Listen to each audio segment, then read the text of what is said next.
Hello, readers. Welcome back to Reading in the Middle, the podcast where we celebrate all things middle grade. I'm your host, Annisha Jeffries, Youth Services Manager at the Cleveland Public Library. And today, I'm thrilled to introduce to you a very special debut author. In this episode, we welcome Jennifer Ann Richter, the brilliant mind behind Bird Nerd, a heartwarming middle grade novel about Nyla, a young girl discovering her passion for birdwatching while navigating the ups and downs of middle school, family relationships, and self-discovery. It's a story filled with friendship, resilience, and the joy of pursuing what makes your heart soar. Jennifer Ann Richter's path to becoming an author is as fascinating as her debut novel. She studied political science and economics in college, minored in German, and embarked on a career as a foreign service officer. During her first overseas tour, she served as a consul officer in Frankfurt, Germany, where she met her husband, a German national. After her time abroad, Jennifer worked at the State Department headquarters in Washington, D.C., before leaving the world of diplomacy behind to embrace a more laid-back life in a Florida beach town.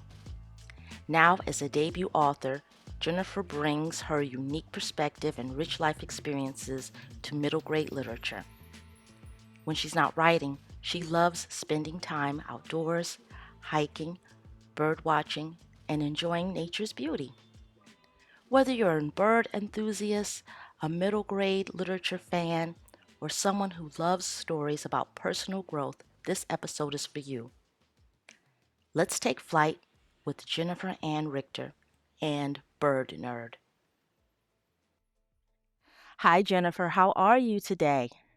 Hi, Anisha. I'm doing fine, and thanks so much for inviting me to my very first podcast appearance. Wonderful. Pleasant. I'm so happy you agreed to join us today. And congratulations on your debut novel, Bird Nerd.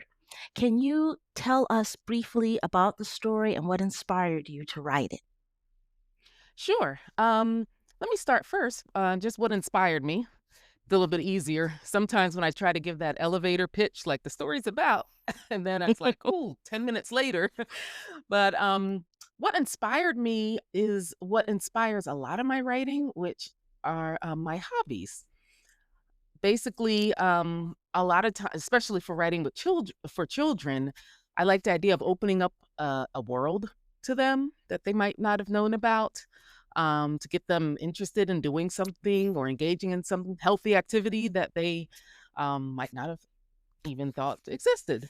So I was not a birder growing up, but I did become a birder as an adult, pretty much well into my adult life.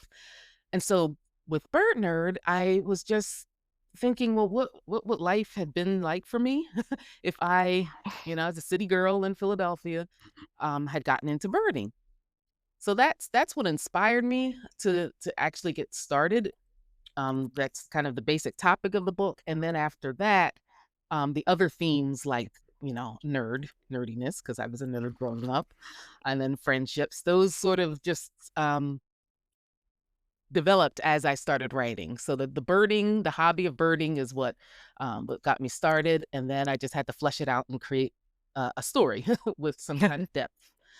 And the story, what it's about Nyla, who's a city girl from Philadelphia, where my hometown, although the Philadelphia in the story is Philly, but I fictionalized some places and names, of course. Mm-hmm. She is interested in a lot of things in life. She kind of goes from one hobby to the next. Birding is the most recent interest. She was introduced to birding by her granddad, who has since moved to Virginia. And then when this birding competition comes up near the end of her fifth grade year, the spring, March of her fifth grade year, she sees an opportunity to lead her class to victory in this competition. They're going up against a suburban school. Part of it is that because she likes birding, but also she just wants to leave fifth grade on a high note because she's always been kind of the awkward nerd. Um, but she also has helped her class in the past, when a previous contest the year before, I think it was like a math Olympics, I had it. So she's like, "Well, maybe she could regain that glory and, um, yeah, win," because it's a competition against the suburbs, so it's like, show these suburban kids that we city birders can do all this.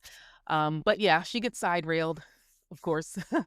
Wouldn't be a story if everything just worked out as planned. So, whether it's her friendship issues, motivating her fellow classmates who don't think they stand a chance, um, her grandpa was going to help from afar, but then there are some issues with that.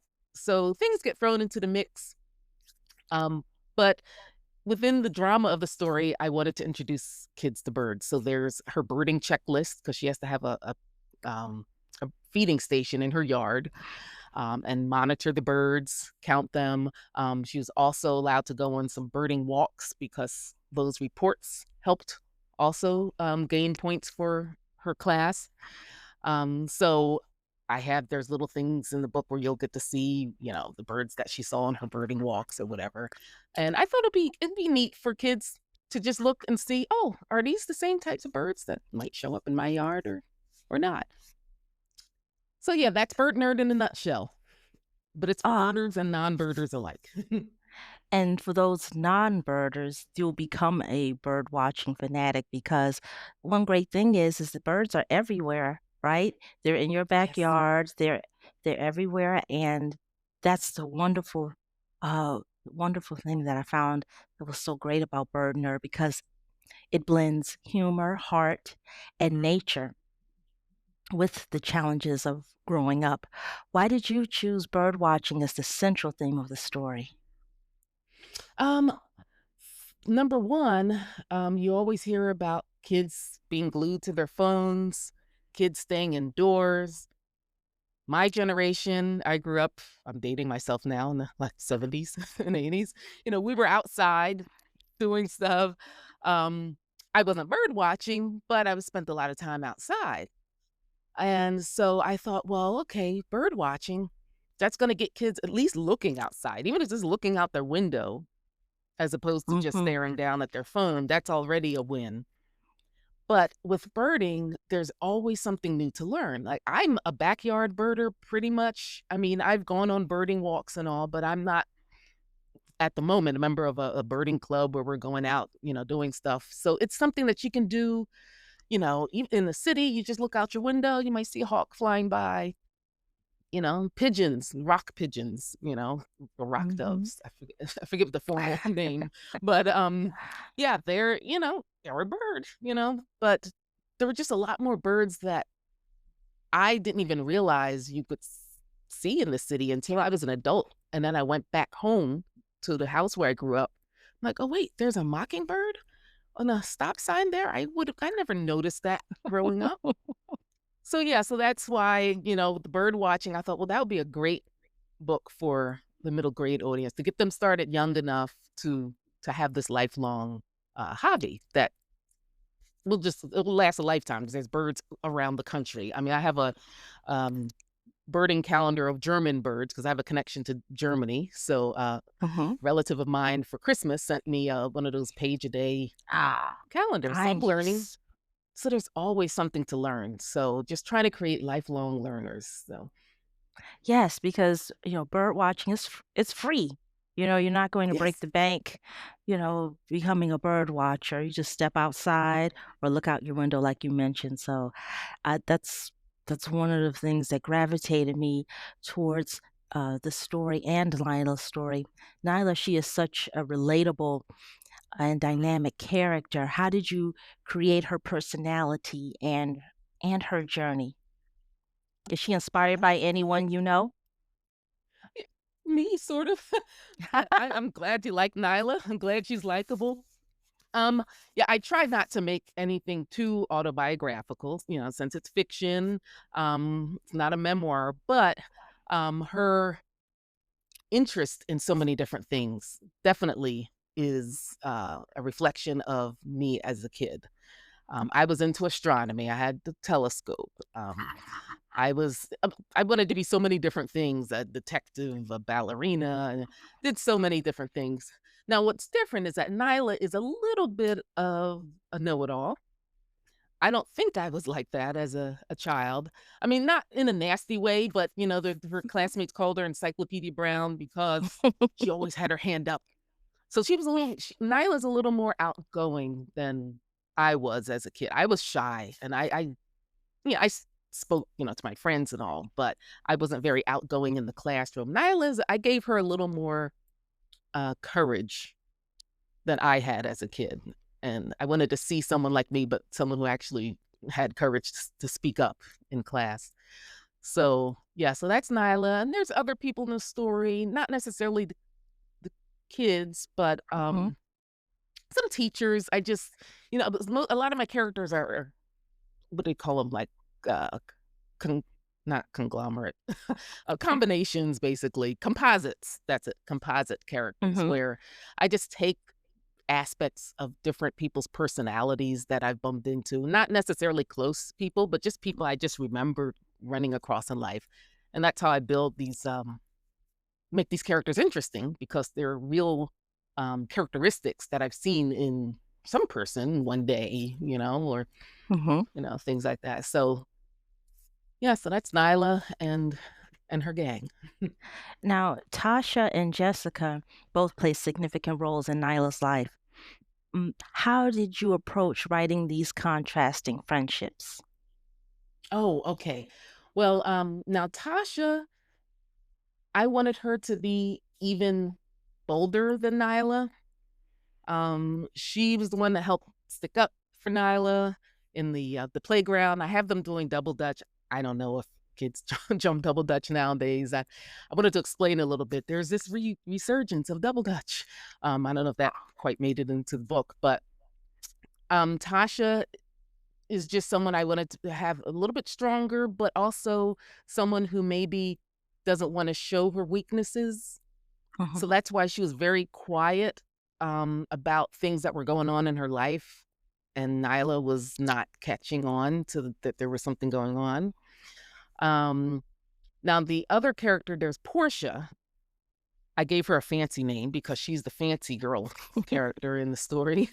She's the one that Nyla aspires to because she's like the whole package. Mhm. Um, she's self-confident, popular. She also seems to get good grades. I hinted at that. Participates in things. So Nyla, even though they're not friends, she's hoping that she could form a friendship and kind of be part of that whole cool girl group. Maybe bring Tasha along too, Mhm. although Tasha isn't in her class. She attends the same school, but not in her class. So those are the competing friendships in the story.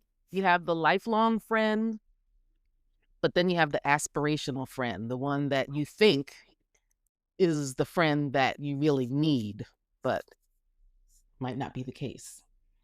Isn't that how middle school is, thinking that the popular group is the friends that you should have, but it's really not the case. It's funny how as you get older and you look back on that, you should have just said, "Oh, 12-year-old, 13-year-old, 11-year-old you, that's not that important," right? Right. Exactly. And, you wanna try to, like, tell young people today, "Hey, whatever you think is more important now, it's not that important. This Mhm. friend is your true friend, and Right. you've captured that really well in there, and one thing that Right. yes, you did, and one thing that was really, like, getting me excited as well as, I know our readers and listeners, the birding tournament. It adds so much excitement to the story. Um, what inspired this competition? How did you make it feel authentic and engaging? Okay. That's a great question because the story started off without a tournament. Mhm. Actually, the story, initially in my writing journey, which was like a 20-year process, I started off writing short stories, trying to get them published first. So Bird Nerd started off as a short story, wasn't Oh, about a okay. competition. Um, it was about a girl who was interested in birding and about a girl who wanted to be in the popular group. But it was a totally different type of story. And so when I decided to expand it into a novel, I still didn't have a tournament. It was just more a girl wanting to hide her birding hobby from her popular friends. But then when I aged it down, that was more like solidly middle school.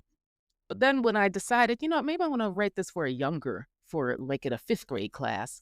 And then a friend, I'm sure it was a friend from my critique group or a friend that we were just exchanging manuscripts. She was like, why don't you make it a competition? So, and I think I had been toying with the idea, but Mhm. that was, that's why it's so important to have critique groups and people that you're bouncing ideas off of. Yes. So that's how the tournament came about. Now, the actual details of the tournament is inspired by Project Feeder Watch, which is something I've been participating in for, maybe 6, 7 years. Mhm. It's the Cornell Lab of Ornithology. From November through April, you basically count the number of birds that show up at your feeder in a certain way. You don't have Mhm. to stare at your feeder all day, every day. 2 days out of a week, they suggest you check out your feeders. Then you just write how long it was you watched and who showed up. And the way Nyla has to do it for this competition is similar to that. You just count the largest amount of that species that shows up. So if you see a robin and then like 10 minutes later another robin comes, you just count it as one robin. Or birds that they're different species, like um, cardinals. The female cardinals and male cardinals look different. Mhm. So you could see a male cardinal and he leaves, and then a female cardinal comes like 30 seconds later. You still just count it that as one cardinal, Mhm. even though they're two. It's because there's some birds where the males and females look identical. So you want to count Oh. everything the same way and not skew the results. So it's interesting. It's at first I was a little confused, and that's why I made it kind of confusing in the story in the beginning when Mhm. Nyla's answering that question and when she's telling her friend about it and the friend's giving her this blank look like, okay, I have no idea what we're talking about. But it is interesting because sometimes you will get a whole flock. Like right now, the juncos are here. They are winter birds in my area. And they will usually 15, 20 at a time.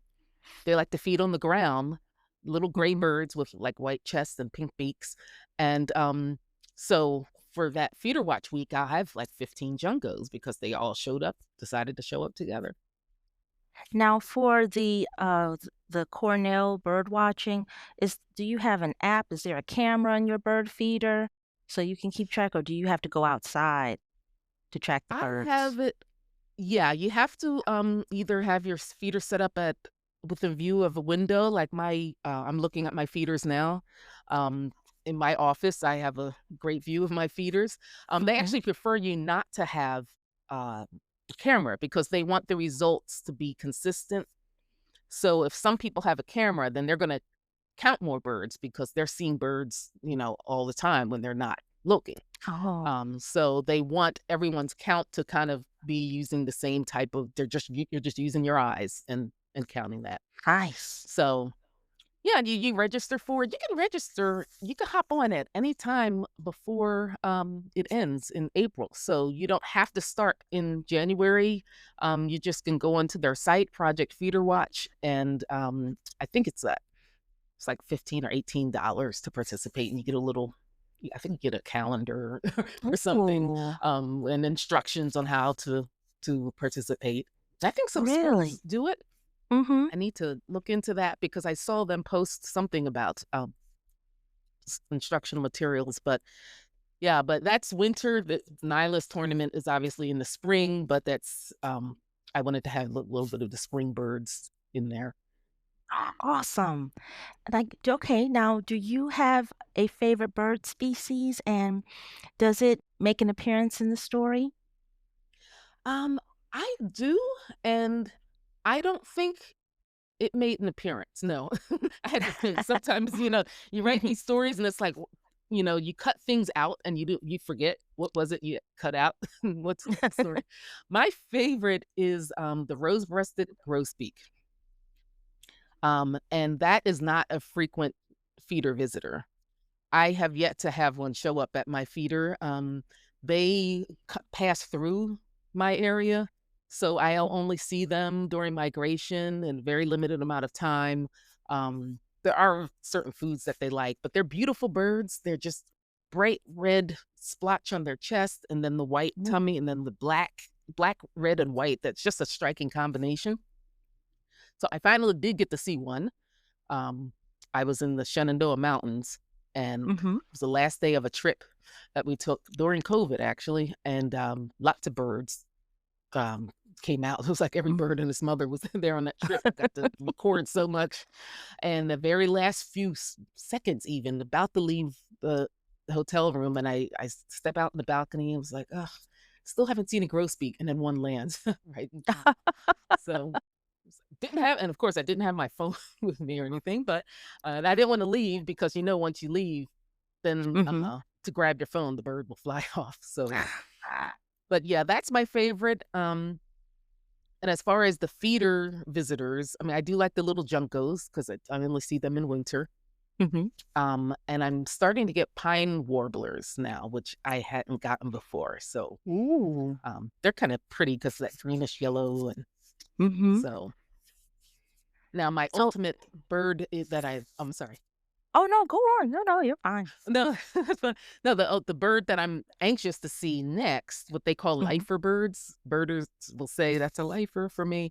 I would love to see a Atlantic puffin, but that's that's probably they live out at sea and only come in like very briefly and very north. So that's one of those things I might have to go on some type of excursion to see one of those. So I have to save up for that. Oh, I know you'll be able to do that. And don't forget to take tons of pictures. Right. Yeah. I just like that It, they're odd looking. and birds are so that's the like for instance with your book, if a reader wanted to take up bird watching after reading Bird Nerd, what advice would you give them to get started? Um, well, I would say first, start local. Get to know your local birds. You can find on the internet birds in your region. Sometimes you just go to a local park. They'll have bird watching resources. Some libraries, even for young people, they have bird watching resources. My local library does, and then I'm just hearing more and more different libraries have like kits that they send home with children. So yeah, I would say you can start just hanging a feeder, seeing what shows up. If you're an app person, you can download apps like Merlin. That way, because it's hard to learn all of the different kinds of birds, and especially with bird sounds, because that's another aspect a lot of people don't think about is just learning about the Mhm. different bird songs and bird calls. That's a way to enrich your birding experience. And with the Merlin app, you can record bird and then find out what bird it was that was just singing. So yeah, Nice. I would say start with the feeders, start local, just, basically just once you just start looking outside, the birds they'll show up. Mhm. And It's then still it just goes yeah. from there. And there's no one way to bird. Sometimes with certain hobbies, when you have the really dedicated people in those hobbies and they form these cliques, and then it's like when if you're a newbie, you're kind of looked at strange, like, oh, you didn't know what that was or whatever. So I would say don't be intimidated in the birding world. Just bird your way. They're there. Just start looking at, start recording the different species. There's so many things that you can do to just make it challenging and fun. You start a life list. So, like, as of today, every bird species I see, I'm just gonna Mhm. check that off my list. Okay, I saw a robin, and you'd be amazed how quickly that'll fill up. It's like becoming a bird detective Yes. almost too, right? Seeing if how many birds you can spot or how many birds that are in your area can you locate. And right, Right. going to a park, it can make it a game with Mhm. family. So yes, Mhm. that's good advice. Nyla's story touches on essential themes like self-confidence and friendship, staying true to yourself. Um, why do you think these themes are so crucial for middle grade readers today? Um, I think today, um, kids, well, it's always been that case, but it seems more now because there's more messages, more avenues for messages to be getting to children. So kids are just getting so many messages from whether it's influencers and um well, whatever latest pop star is, or just scrolling the internet. They're seeing image after image of what you're supposed to be, what type of person you're supposed to be. And so my characters, I always like to show someone who's maybe a little bit off center of what people would consider the kind of ideal, you know, person or most adjusted and self-confident person, because especially in American society, extroversion is very much prized. If you're an introvert, it's almost like there's something wrong with you that you have to grow out of. And I'm not saying Yes. Nyla necessarily is totally an introvert, but Mhm. she's not necessarily the big talker or popular person out there. So um yeah, so that's why I think it's important to show characters that have maybe a little bit of a quiet strength to them, who aren't always in your face. I mean, you can be confident, but not, brash about it. Mhm. So just to have a little bit more of a nuanced character that someone can read about and think, oh, okay, well, this, I don't have to always be this way in order to be considered, yeah, a successful person. And you do that so well in this book. So please, listeners, grab this because it's, Oh, yeah, you're able to do that, capture that. Uh, but how did you balance humor and lighthearted moments in the story with deeper, more emotional themes? things. I think naturally, the humor just kind of comes. Sometimes when I'm not intending it, I could be in a conversation and I'm like, I didn't realize that was funny what I said. So that part is pretty much always going to be there. And I think my stories on balance are probably, I mean, I think young people need to read stories that deal with life realistically, that are true, that are um, telling you like it is. But not every story has to be heavy and has to be where trauma is like the central theme. And because if you have a steady diet of that, I don't necessarily think that's good for your mental health either. So I have stories that have the humor, but of course, I want it to be realistic. So I want to have that thread of, okay, there's something going on though under the surface, Mhm. and we need to deal with that too. Life is not going to be things don't always work out, which is a line from um, Nyla's granddad. Mhm. Now he's a little bit grumpy anyway, but in some ways, not to her. Um, but yeah, so that's the balance. On balance, my stories are probably going to have a little bit more to humor, but I always want to make sure that there's some truths in there and things that show how life isn't going to be always laughter and lightness. So, Absolutely. Now, as a debut author, what was the most rewarding part of writing Bird Nerd, and what was the most challenging? okay, yeah. As it's interesting because you mentioned I am a debut author. Bird Nerd is my debut. But Bird Nerd was my fourth novel that I'd written. My fourth manuscript, actually. So, and believe it or not, the publisher actually the novel that the publisher was initially interested in was a different novel of mine. It was a novel set in Germany, young adult novel, totally different. Since I have a little bit of connection to Germany from working there way back in the 90s, and my husband's German. So that novel was the initial one that was where I got an email. I was like, "Hey, we're interested in talking to you about this." Um, at the same time, I had already started querying Bird Nerd, again, the fourth novel that I was trying to sell. And so I said, "Well, you know what? While you're taking a look at this Germany novel, I also just finished this novel about bird watching in the fifth grade. So it's always good to have that second thing go, and which was great because actually the Germany novel did not get picked up. It's being shelved. It might see the light of day at some point.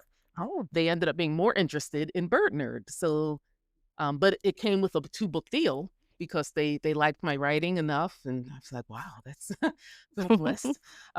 So it was for Bird Nerd, and then a novel that'll be coming out, probably more like spring of 2026. So Oh, yeah, wonderful. so I can't. it's kind of a roundabout. Now that one is about astronomy. We were talking earlier about how you had an interest in astronomy. Yes. Um, yeah, so this next novel is actually completely different. Mm-hmm. It's set on the moon in 2079. Nice. It's a student Ooh. trip to the moon. So, again, like I mentioned earlier, how hobbies, I get my inspiration from my hobbies. Well, my astronomy hobby inspired lots of poetry and short stories. And this moon novel started off as a short story, which didn't go anywhere, and decided to expand it into a novel. So that's what I'm working on now. I'm working on revisions. So I hopefully, can't wait. thanks. Hopefully it'll Yeah, I be can't out wait. in time. Now you mentioned. Now I know we're talking about Bird Nerd, but you mentioned your next novel where people will be living on the moon in 2079. Mhm. I just thought I'm going to be 107 years old. God willing, if I'm alive. Yeah, was. Mm-mm. The reason why I said it that far into the future too. Well, first of all, if I said it closer, would have to be like an alternative history of Earth because there's no way we'd be on the moon just that quickly. But also, it's like okay, whatever I come up with, I'll already be gone. So if everything is completely different than than what I wrote about, then no one can come back and be like, "Well, you got this wrong. You got." But But it's still interesting. yeah, it's fun. It's another fun story. This time it's a kind of a science nerd, but she's sort of like a jack of all trades, and she's kind of annoyed that a pop star has been invited on the moon because it's just shallow. So they knock heads, and it becomes a whole science versus pop stars. Um, but yeah, so it's a little out there. It's Mm-hmm. it's definitely a different kind of story than Bird Nerd, Oh, but I enjoyed it. That was the first, I would say, the first real novel I'd written. I did mention that I had written a novel like early in the early 2000s. I consider that a practice novel. I didn't know what I was doing, so a lot of things from that early novel I sort of salvaged for parts and used it in my other writing. mm-hmm. But The Moon Story was actually the first novel where I felt kind of like I knew what I was doing. And I felt like, okay, this is, and it did get some agent interest. It just never got over the hurdle. But Mm-hmm. hey, that's why I just keep writing because you never know when someone's going to be interested in something old of yours. So, I am so happy to hear that because, you kept going. That's also a theme to perseverance, yes. continuing and writing. Um, but I have a question for you. If Bird Nerd were to be made into a movie, who would you cast as Nyla, Oh, Tasha, and Jessica? oh my goodness. Let's see. That would be tough. See, I don't know a lot of the actors. See, she would have to be okay, I won't give an actor's name, but I would just say it would be someone who just has a kind of a little bit of a wide-eyed innocence to them. Mhm. Um yeah, I'm trying to think. I really can't. Shows how many movies I watch. I watch a lot of like the Britcoms and stuff, but I remember there was a Neil Keela and the Bee, which I don't think I Yes. watched that. That was from a while back. And I don't know why, but I'm thinking of her. I mean, obviously that was from a while back. Mhm. Um, but I need to actually get that movie out. I think I saw it or I just remember definitely seeing pictures from it. And that's Mhm. kind of what I'm thinking of was like that obviously was competition as well. Yes. That's a great movie too. But yes, I could see that as well, Mhm. with that dynamic. Yes. Now, Yeah, yeah. if you could create a brand new species, to feature in in another book, what would it look like and what would it be called? Oh, you mean a brand new species, bird A species? bird species, yep. New bird species, Yes. yes. Well, let's see. Now, I do prefer the woodland birds. I wouldn't say prefer, but um, I'm not as good as identifying like the waterfowl. I mean, I know the basic ones, but I'm definitely more of a backyard bird or woodland bird. So it'd probably be a woodland bird. Um, Probably have the song of a veery, which is a beautiful. If you ever look that up, it's Veery. I recorded one when I Mhm. was in the Shenandoah. It's sort of a descending trill that just kind of goes downward. It's just ethereal. So it'd be something that sounded like that, but the veery itself is I wouldn't say drab, but it's it's not a flashy bird. So to have the best of both worlds, something that sounds like a veery, but maybe looks like the rose-breasted grosbeak, like I mentioned, or some pretty bluebird with silver feathers. I don't know, silver tuft on its head or something like that. But yeah, something magical like that. And what about those birds that mimic human voices? That's always fascinated me. It's kind of it scares me in a way, but I'm still fascinated by that. That they can impersonate human voices or Yes. mechanical voices. Of would that be a type of bird that you would be interested in too, or something like a crow that loves to give presents too? Yes, yeah, right. That's true. Yeah, I remember watching a video of that. What was that called? Was it a Mina bird? It was a David Attenborough, the Birds of the World type thing, and it was just amazing. The bird was literally I guess there was a truck that was starting or something, ATV, and the bird just mimicked the engine. Yes, yes. Like, how in the world? It's just amazing how I should know more about bird anatomy. Like I said, a lifelong learner. I try to take these little webinars or courses, but I know there's something where birds have that well, see, I don't wanna get in trouble saying the wrong Oh, thing, it's but they can okay. produce, like, 2 sounds at Mhm. one time, you know, Yes. with their larynx, so I always thought that was very cool. And, bird calls, bird songs, like I said, that's something that is just another avenue that opens up when you get into birding, where I in the book, Nyla has to learn these songs for a competition. And I based that on it was a CD actually from way back again. It was no one has a CD player anymore, but it was called Birding by Ear. And Oh. by the time I was done with that, I actually could identify about 80 different bird songs, but I'm rusty. You have to stay in practice. So I know the ones locally in my Mhm. backyard, but it's just something nowadays you just go on the internet. You go to the All About Bird site and you can, listen to the songs and um and just it takes quite a bit of an ear because sometimes it's like, well, that sounds just like the other bird, but there'll be something slightly different. Like the bird will do a little flourish at the end, and it's like, oh, Mhm. well, okay, so that's different. So again, It's if you like learning, then birding is definitely a great hobby to have. Isn't that fascinating? You said you have to have an ear for it, so the more you listen to, the bird sounds, and then you go outside and say, "Oh, that's a sparrow." Yeah. Mm-hmm. Yep. Exactly. Like in the book, there is a white-throated sparrow that says that "Oh Sam Peabody" song, which in Canada you would say "Oh sweet Canada." So different countries will have different ways to remember how the bird sounded. But yeah, and it's great because you can't always see the birds.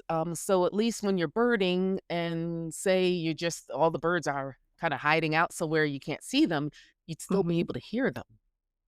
So you can still get something out of that because at least and that counts. If you hear a bird, it's like, well, I've encountered this bird. So you can check it off of a list and just put, in parentheses, heard, and then hopefully next time you'll see it. Nice. Nice. Now, Jennifer, I'm going to ask you, growing up, was there a favorite book that you loved growing up as a young Ooh. person? Yeah, it's interesting because when I was growing up, again, 70s and 80s, you didn't necessarily have like young adult, middle grade. It wasn't as promoted as now. So, by the time, for instance, I was in junior high, I was reading like Agatha Christie, mysteries and things like that. But of course, I Judy Blume, um, Paula Danziger. I just remember those names. Yeah. Um, Yeah. but it's interesting because when I decided I wanted to write for children, I had to go back and start reading books that I had skipped because like I said, I was reading different kinds of books. I was reading Mhm. mysteries, I was reading Ellery Queen, things like that. So I'd go back. I remember Wrinkle in Time, loved the book, but I Mhm. didn't read it until I was an adult. So even though I did see girls, I was like, oh, this book looks kind of interesting, but it looked kind of thick. And I have to admit, growing up, I liked the thin books. I was more of like a short story type person. So I was like, well, that look kind of thick. But yeah, who else? I mean, I was a big reader. I was in the weekly reader club. I'd get the books, sent to me. Watership Down, one of my Yes, favorites. absolutely. So yeah, they would come to me as I'm thinking. I'm sure a lot would come to me, but right now I can only think of a handful. Mhm. But Mhm. yeah, Watership Down. Yeah, Judy Blume's books, all of those because of the whole middle grade angst and life lessons. Trying to think. Well, I liked Ray Bradbury, but that must have been in high school. Because his books are a little bit, yeah, more Yeah, like, Dandelion Wine, like, yes, the book. I read that in Mercer high school. Chronicles.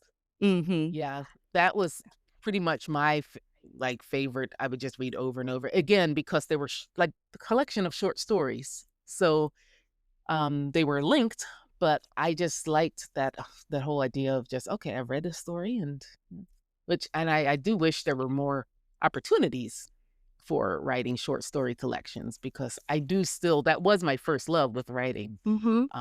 But it's a hard sell. Oh.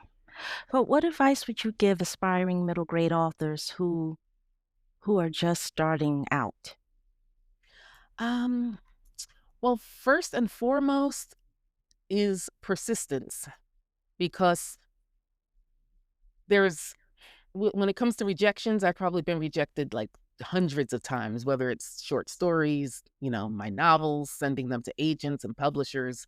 So, just overall, from the very get go, just make a decision to be persistent and not let the first 50 rejections, or the first 2 rejections. I've seen people who, they put their all into something and 1 or 2 rejections and that's it. They're done with writing.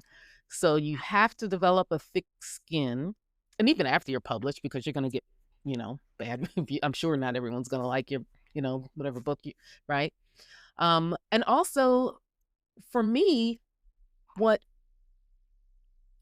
when things really kicked into gear was after I actually joined a community of writers. For instance, I'm a member of the SCBWI, Society of Children's Book Writers and Illustrators. You can join it without having been published.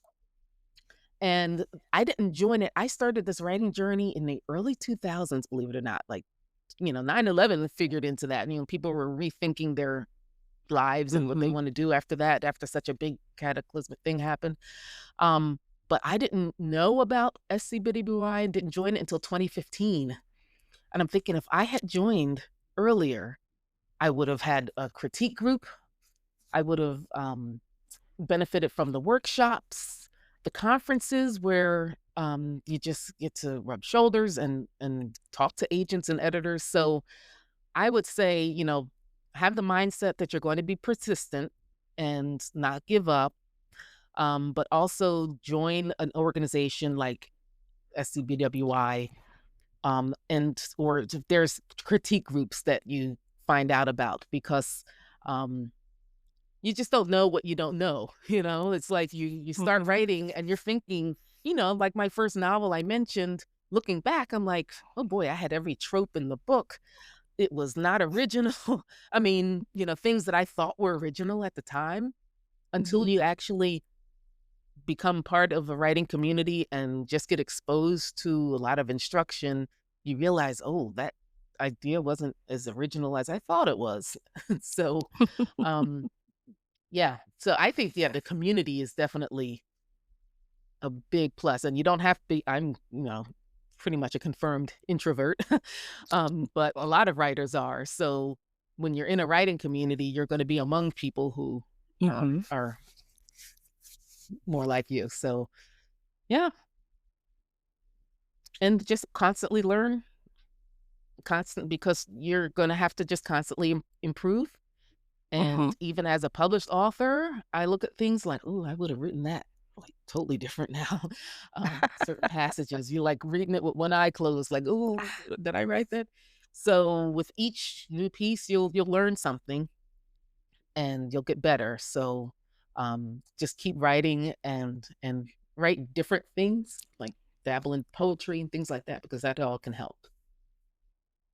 Now, are you getting any response since your book has come out? Have you received any responses from readers about Bird Nerd? I have started to get some. I mean, first of all, when you contacted me, I was like, "Oh, someone's read it. They liked it." Um, and some others, there'll be a blog that I'll be writing for um, a sort of like a website encouraging children to read, and she liked the book. I'm waiting to hear some responses from some children, because that's what I wrote the book for. Now I do check, I must say, rather obsessively, library catalogs online to see if it's Mhm. checked out. And I'm like making notes. I'm like, oh, there's like in Chicago, there's 16, people have checked out 16 copies of this. So I am encouraged Right. seeing it being checked out. So, but I have a feeling that it's probably gonna be more of a spring book. Um, right now, Christmas time, and people aren't really necessarily thinking about birds, even though the Project Feeder Watch runs through winter. Um, but I think as kids return to school, since this is Mhm. set in school and it's set in March, it starts off in March, and that I think I'm hoping I'll start to get more of a response. I am happy for the reviews I got, the positive reviews from Booklist and Kirkus. So Yes. that's good. I don't look at any other things online because I don't want to say anything like Goodreads. I'm like staying away from that. But but yes, I have been getting some positive feedback, and so I'm happy. At least that's a little bit Me of too. validation. Now, I've looked at your website, and it's such an excellent resource for readers and educators. Can you share more about what visitors can find there and how it connects to BirdNerd? Oh, sure. Yeah, it's jenniferannrichter.com. It's, it's a homemade website. I did it myself. It's not professionally done, but I have a bird of the month section, which is the one that I update more regularly. And I do have to pick one for January. I think it's going to be the snow goose because it makes Oh, sense. Since the snow coming up. Um, and basically each month I have a try to find a nice big picture that I can put a word not taken by me. Most of them aren't because I'm pretty bad at pictures, but I go and buy photos. And I just deal with like one aspect. I introduce the bird. It's just a couple of paragraphs. I introduce the bird and just talk about something interesting about that bird because a lot of the facts you could just find mhm, online, but I just try to find something unique. I do have, I think my a trailer that I had created a video for Bird Nerd. I think mhm. I uploaded that. I have to make sure I didn't create it in time to be a coming soon trailer. So it's just here's what the book is about if you're thinking about buying it. I do want to restart my blog. I did have a blog called Birds and Stars or Wings and Stars because it combines my love of birds and astronomy. Um, I do have some entries there, but I've kind of let that slip because the bird of the month had to take precedence. And then there's a little bit about me, my long work history and Mhm. history of just interesting things I've been involved in life. So, but I hope to be more active on my website and perhaps upload some videos of me birding, or at least trying to find some elusive birds somewhere. I was thinking of maybe trying to start a YouTube channel, but I don't think I'm ready for prime time for that. Um, but for my website, I might start to try to upload videos of and even my backyard birding. Yes, that would be wonderful. So, Jennifer, what would you say to a young reader who might feel like a nerd looking for confidence, like Nyla? Mm, that's a great question. Um, well, I'd say first of all, you have to get to a point where other people's opinions of you realize that that is not you. That's their opinion of you. You know who you are. And so you can rest in that, they might think I'm one way. I know who I am. Um, Another piece of advice is you don't have to try to be someone else. You don't have to force yourself to be this outgoing, popular person because most of the time, first of all, it'll come off as fake. But it can also, yeah, you might end up getting hurt because people you might, yeah, for a while things might be going well, people might be drawn to you, but then, you know, you slip up, you do something nerdy, and then you're back in Nerdville again. So why not just stay in Nerdville? So, but yeah, that's almost like lessons to my younger self. Just yeah, it's sounds Yes. cliche, be yourself, but Oh, but just not let others define you. So, that's and that's great advice, Jennifer. mhm, yeah, It's great I think advice. Oh, I'm I'm sorry. sorry. Yeah, we had frozen a little bit there. That's no problem at all. But yeah, and just not be afraid to have like a nerdy hobby. Maybe you could become that influencer. Everyone talks about influencers, and yeah, you have the influencers on YouTube or whatever, and makeup influencers or fashion influencers. It'd be great if someone could be a young person birding influencer, Yes. making birding cool somehow. And I'm sure there are some. Yes. I need to just investigate more because I'm sure Mm. there are some out there. Yes, because if people can make crocheting and knitting cool, why Yes. not birding, right? Right. Right. Which I love. Those are hobbies I love. So, Yes. I like crochet. Knitting, yeah, I tried and failed, but yeah.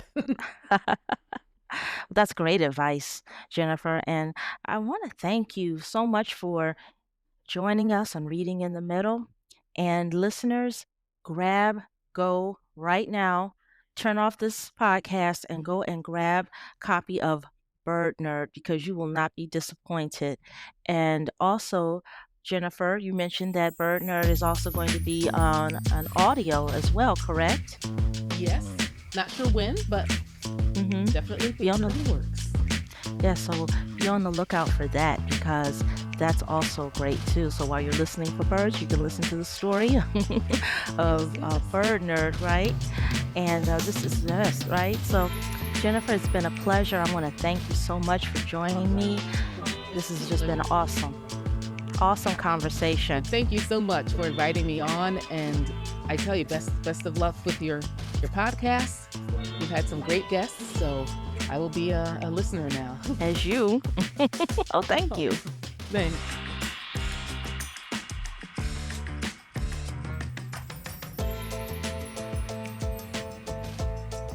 And that wraps up today's episode of Reading in the Middle. A huge thank you to Jennifer Ann Richter for joining us and sharing her story behind the incredible debut novel, Bird Nerd. Nyla's journey of self-discovery, friendship, and finding her unique voice through birdwatching is one that will inspire young readers and nature enthusiasts alike. Jennifer's passion for storytelling, rich life experiences, truly shines in her work, and we can't wait to see what she brings us next. If you haven't already, be sure to check out Bird Nerd. It's a story that will stay with you long after you've turned the final page. Thank you for tuning in, and don't forget to subscribe so you never miss an episode. If you've enjoyed this conversation, leave a review and share it with your fellow middle grade book lover. And as always, you can find more updates, behind the scenes content, and upcoming interviews on our podcast platform and social media. Until next time, keep reading, keep exploring, and keep celebrating the magic of middle grade books. I'm Annisha Jeffries, and I'll see you in the next episode of Reading in the Middle. Bye.